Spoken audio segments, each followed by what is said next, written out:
Good morning and welcome to this Daily Devotional Today. As we continue our study through the Gospel of John and the life of Jesus, we're going to be hearing in Jesus' high priestly prayer, he's going to be sharing about and praying for his disciples about their mission.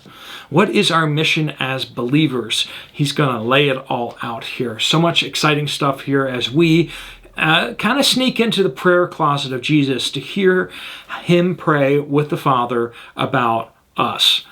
Let's jump into it, but first let's have a time of prayer and confession to make sure our hearts are right. Let's pray. Lord God, we have stumbled in so many ways. We fall so very far short of your glory. So Lord, we want to pray and confess our sins to you now.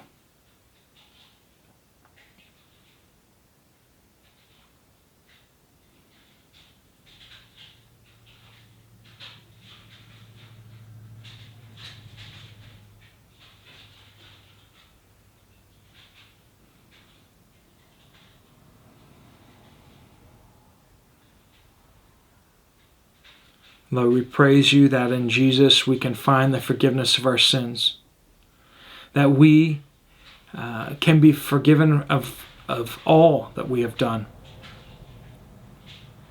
We praise you for the work of Jesus in his sacrifice for us. And Lord, we pray that we would walk in a manner worthy of you, that you'd open our hearts to hear your voice today, that you would speak to us through this Bible study. Lord, we pray all these things in Jesus' powerful name. Amen. Well, welcome back. So glad to have you all with us. We are here in John chapter 17, Jesus' high priestly prayer. We're going to be picking up in verse 12. And we're going to finish this section, which is Jesus praying for his disciples. Now, he's praying explicitly for just his disciples, but a lot of this does kind of carry over an application for the rest of us. And then he's going to switch over to praying for all believers.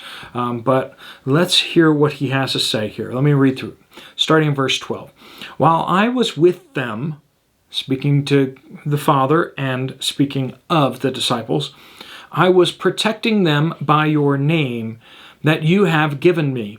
I guarded them, and not one of them is lost, except the son of destruction, speaking of Judas Iscariot, so that the scripture may be fulfilled.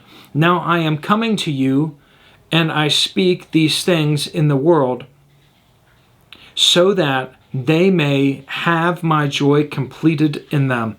I have given them your word. The world hated them because they are not of the world, just as I am not of the world. I am not praying for that you take them out of the world, but that you protect them from the evil one. They are not of the world, just as I am not of the world. Sanctify them by the truth. Your word is truth. As you sent me into the world, I also have sent them into the world. I sanctify myself for them, so that they may be sanctified by the truth. Sanctified means set apart, okay? Set apart for a task or a purpose. Just as you have fine china, right? That is set apart for when you have guests or a fancy meal or a holiday or something like that. You use your day-to-day stuff for just everyday. Sanctified. We are to be sanctified, set apart for God's purpose and work. All right, so in verses 12 through 13, Jesus gave us his word for our joy. While I was with them, I was protecting them by your name that you have given me. I guarded them, and then so that scripture may be fulfilled. Now I am coming to you, and I speak these things in the world so that they may have my joy completed in them. He spoke these things to us and his disciples so that we would have joy. The word of God is for our joy and for our protection. He speaks of that here as well, for protection, that he protected them. He protected them through the word. This book will protect you from sin, okay? And I promise you that sin is more dangerous than anything that you will ever face. You say, but Steve, cancer is worse. No, cancer can kill your body, but sin can lead you away from Christ. Sin can keep you from believing in Jesus. That is a far greater, more deadly disease. Do not fear what can just destroy your body, but fear what can destroy your soul for eternity.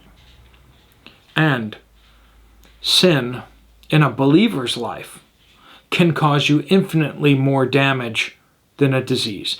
In a disease, Jesus can still be glorified. If it's my time to go, even a painful, deadly disease can be used for reaching so many with the gospel, can be used by God and our attitude to really profoundly impact other people and inspire them. God can take the worst of circumstances and use them for His glory.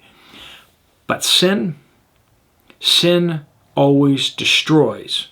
It always causes harm. Now all things work together for the good of them that love God and are called according to His purposes, and He can use your sin, but there will still be consequences. There will still be pain. There will still be awfulness. And it will cause hurt to others as well. Sin is a far deadlier disease than anything else we can imagine. And this book protects us from it. As they say, either this book will keep you from sin or sin will keep you from this book. When you go into sin, when you go astray, isn't it funny how you stop reading this book?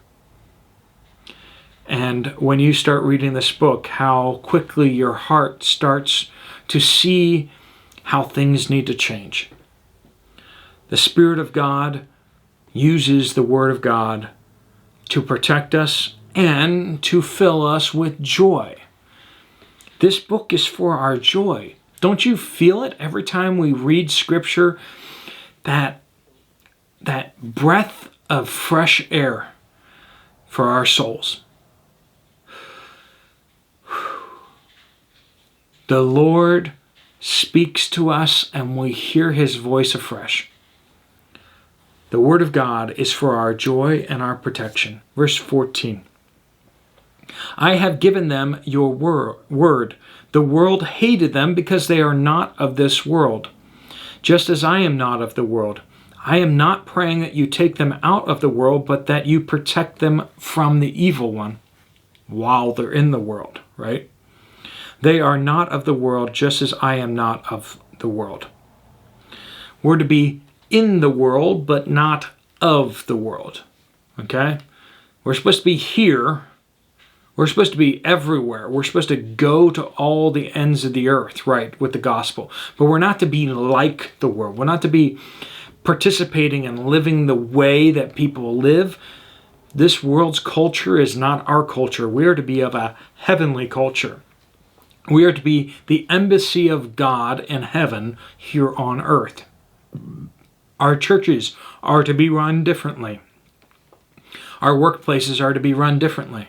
Our churches are to be run differently. Our lives ought to be run differently than those in the world. Those who do not know Jesus should be different than those who know Jesus.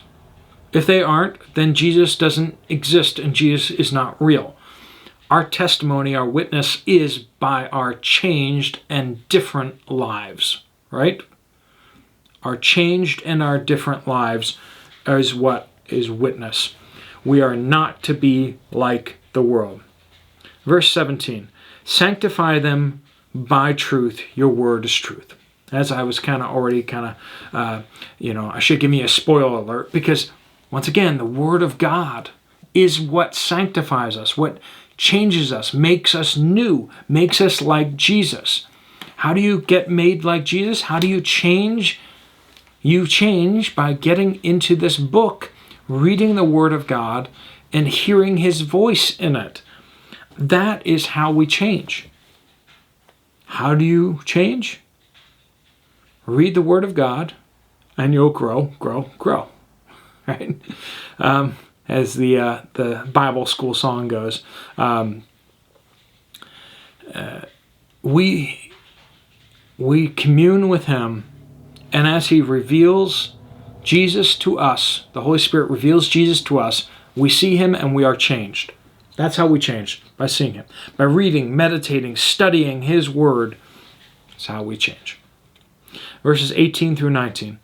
As you sent me into the world, I also have sent them into the world, right? Of the world, no. But in the world, yes.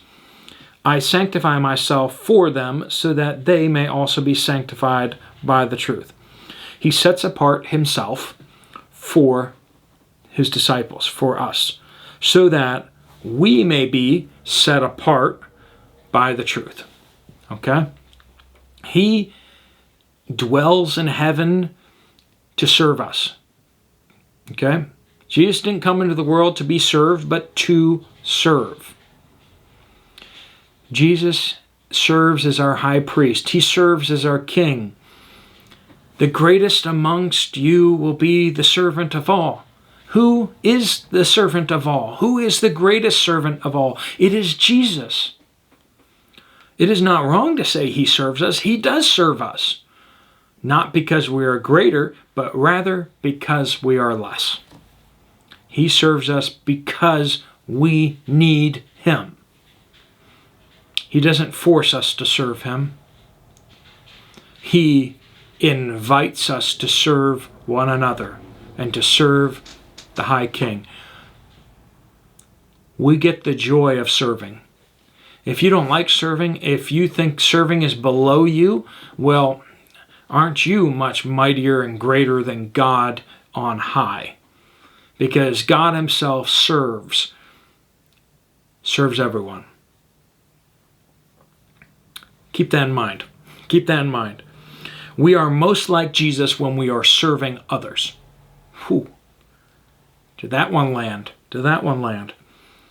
We are set apart and sent into the world. Jesus sends us into the world as the Father sent him. To serve. Just as the Father gave him all of his words, and Jesus gave them to his disciples and gave them to people, God has given us his word, which we are to give to everyone as we serve them. We're to lay down our lives just like Jesus did before us. Let us walk in his example and his path, and let us not dare think that we are above Jesus. If Jesus washed the feet of his disciples, how dare we think we are above serving others in any specific capacity? That's the truth. Well, I don't want to go be part of a church because they're full of hypocrites. Well, then go and serve the hypocrites. They need it. They need your service. They need your love poured out upon them.